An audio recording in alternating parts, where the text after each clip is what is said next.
the car Detroit never saw coming. Imagine walking into a dealership and buying a brand new electric car for the price of a used pickup truck.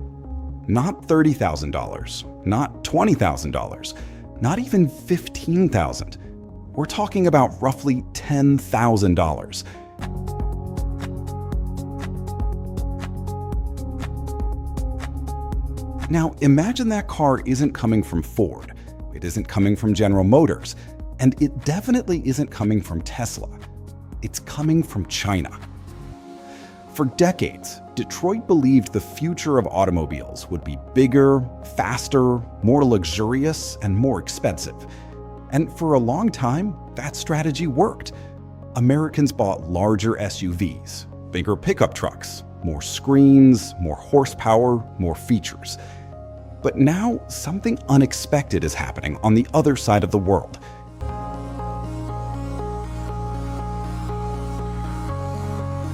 Chinese automakers are asking a question that many Western manufacturers stopped asking years ago. What does the average person actually need? And that simple question may end up changing the global auto industry forever. Because while Detroit is building $70,000 trucks, China is building $10,000 cars, and millions of people are paying attention.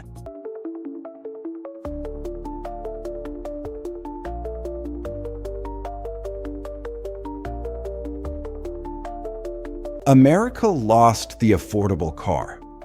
There was a time when owning a new car wasn't a luxury. It was normal. It was expected. For generations of Americans, buying a car represented freedom, a first job, a first date, a first road trip, a first taste of independence. But somewhere along the way, something changed. Cars got bigger. Cars got heavier. Cars got more complicated. And most importantly, cars got much more expensive.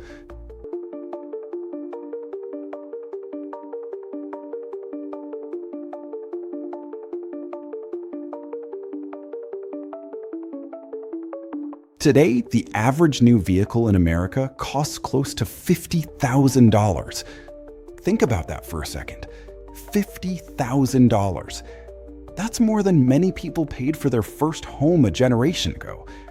And it's not just luxury vehicles. Even basic transportation has become expensive. What used to be a simple commuter car now comes packed with giant touchscreens, dozens of sensors, advanced electronics, premium packages, subscription services, and features many drivers never asked for.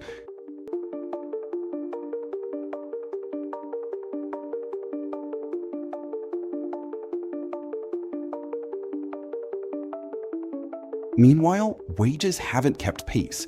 Housing costs have exploded. Healthcare costs continue to rise. And suddenly, the idea of buying a brand new vehicle feels out of reach for millions of Americans, which creates a dangerous gap in the market, a gap that somebody was eventually going to fill. And China noticed it first. Because while many automakers were competing to build the next luxury SUV, Chinese manufacturers were looking at ordinary people, young families, students, retirees, workers commuting to their jobs, people who simply needed transportation. Nothing more, nothing less. And that's where the story gets interesting.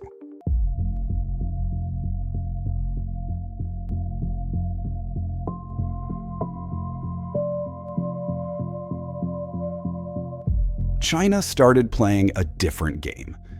Most automakers think like engineers. Chinese manufacturers increasingly think like problem solvers. Instead of asking, how do we make this vehicle more powerful? They asked, how do we make it affordable? Instead of adding more complexity, they started removing it. Smaller batteries, simpler interiors, lower weight, fewer unnecessary features.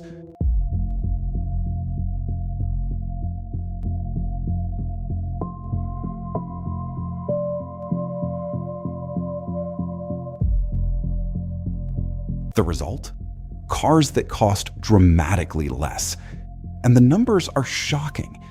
In China, there are electric vehicles selling for prices that many Americans would struggle to believe. Some cost less than a family vacation. Some cost less than a fully loaded Harley-Davidson motorcycle. Some cost less than the options package on a luxury SUV. And here's the surprising part. People love them. Not because they're luxurious, not because they're fast, but because they solve a problem.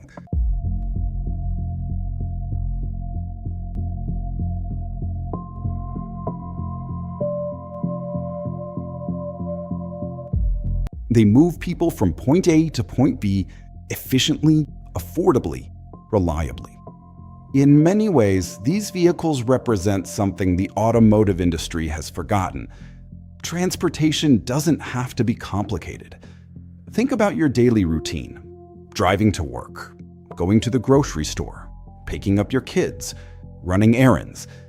Most Americans aren't driving across the country every day. Most daily trips are surprisingly short.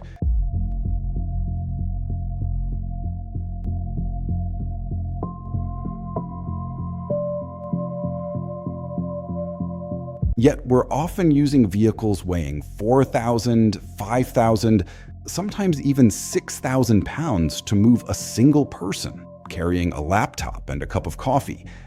It's a little like using a freight train to deliver a pizza. Technically it works, but it isn't exactly efficient. And that's the argument Chinese automakers are making. Maybe the future doesn't need to be bigger. Maybe it needs to be smarter.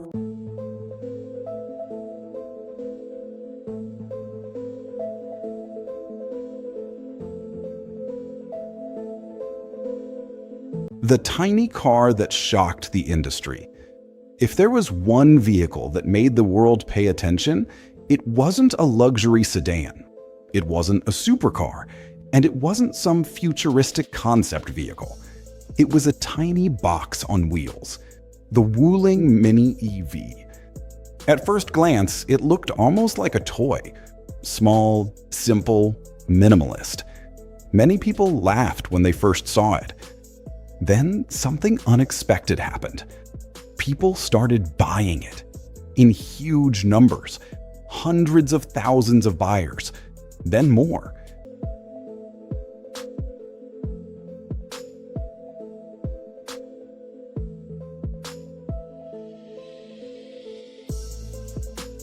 Suddenly, industry executives around the world realized something important. Customers weren't purchasing the Mini EV despite its simplicity. They were purchasing it because of its simplicity. For many drivers, it was enough. Enough range, enough space, enough performance, enough practicality. And that's a powerful idea. Because once consumers realize that enough is enough, the entire business model of selling increasingly expensive vehicles starts to look vulnerable.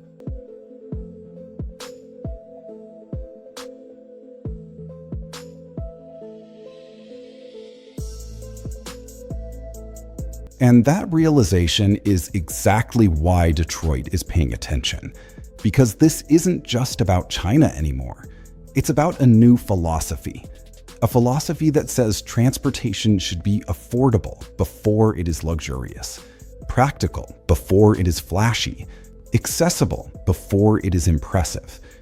And in part 2, we'll explore why that philosophy may represent the biggest challenge Detroit has faced in decades. Why American families are beginning to ask uncomfortable questions about vehicle prices, and why the battle between China's $10,000 cars and America's $70,000 trucks could shape the future of the global auto industry.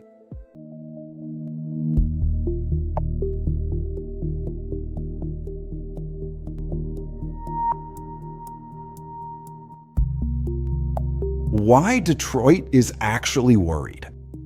For years, American automakers weren't competing against Chinese cars. They didn't have to. Most Chinese brands weren't selling vehicles in the United States, and many industry executives assumed that if they ever tried, American consumers wouldn't be interested. But today, that confidence is starting to crack.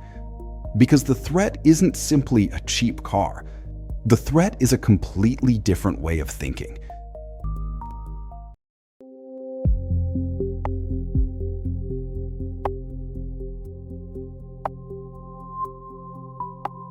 Detroit has spent decades perfecting a business model built around larger vehicles with higher profit margins. Pickup trucks, full-size SUVs, luxury trim packages. The strategy works because every additional feature, every larger screen, every upgraded package adds profit. A lot of profit. But what happens when consumers start asking a dangerous question? What if I don't need all that? That's the nightmare scenario. Because once buyers begin prioritizing affordability over prestige, the economics change. Imagine two neighbors.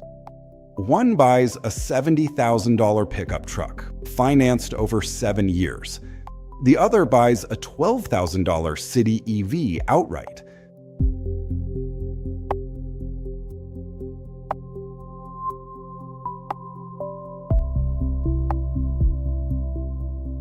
Both get to work, both pick up groceries, both take their kids where they need to go. Suddenly, the expensive option starts facing uncomfortable comparisons.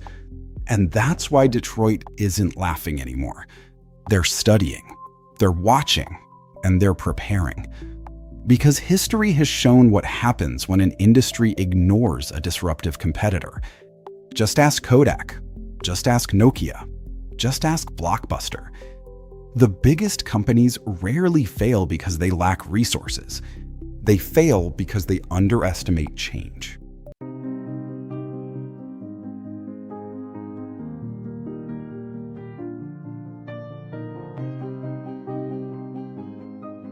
The hidden math nobody talks about.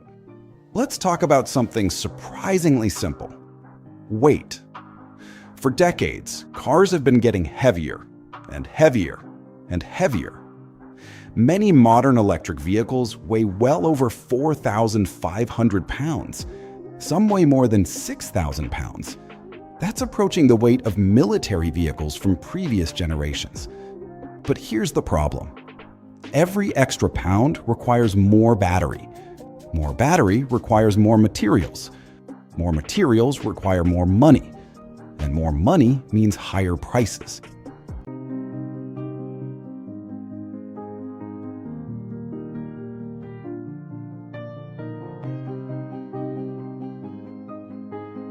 Chinese manufacturers recognized something many competitors ignored. The cheapest battery is the battery you don't need. The cheapest material is the material you don't use. The cheapest feature is the feature you never install. It's a surprisingly powerful formula. Reduce weight, reduce battery size, reduce cost, reduce price. The result isn't necessarily a luxury vehicle, but it might be exactly what millions of people actually need. Think about it this way. Imagine carrying a backpack filled with bricks every single day.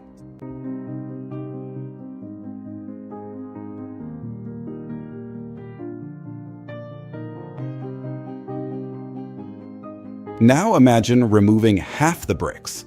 You'll move faster, use less energy, get less tired. Cars work the same way. And that's why many Chinese EVs are challenging assumptions that the industry has accepted for years. Maybe electric cars don't need massive batteries. Maybe they don't need giant touchscreens. Maybe they don't need to weigh as much as a rhinoceros. Maybe simple works. And consumers around the world are starting to agree.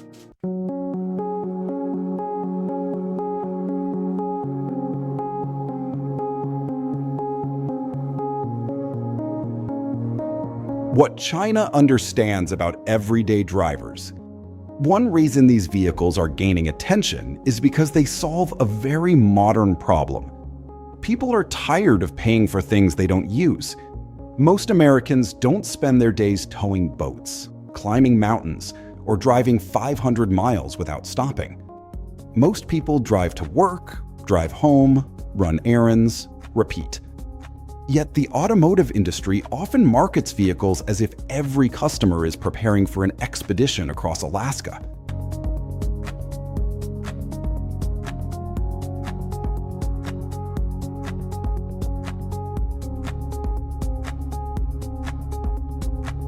China's affordable EV movement focuses on reality. What does an average day actually look like? What does an average budget actually look like? What can an average family actually afford?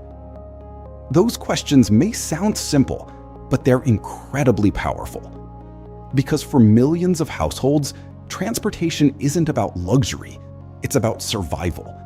It's about getting to work, getting children to school, getting groceries home, keeping monthly expenses manageable.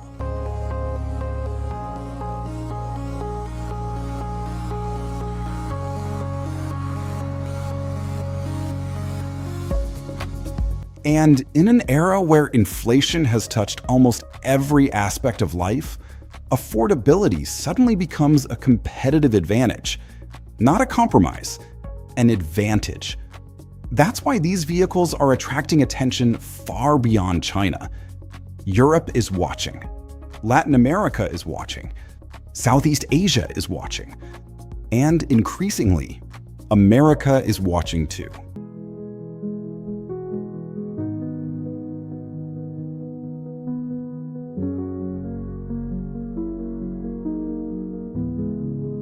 The battle that could change the auto industry. The real story isn't that China can build a car for $10,000. The real story is that China is challenging an idea that has dominated the automotive industry for decades. The idea that newer must mean bigger, that better must mean more expensive, that progress must come with a higher price tag. What if that's wrong?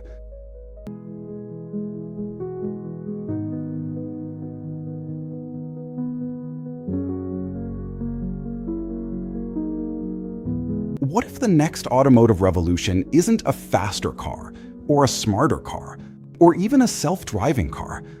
What if it's simply an affordable car, a vehicle that ordinary people can actually buy? Because at the end of the day, the biggest challenge facing Detroit may not come from advanced technology. It may not come from artificial intelligence. It may not come from robotics. It may come from a question millions of consumers are quietly asking.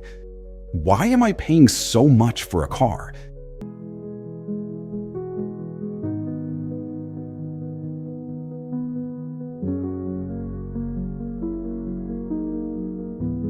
And if Detroit can't answer that question, someone else will.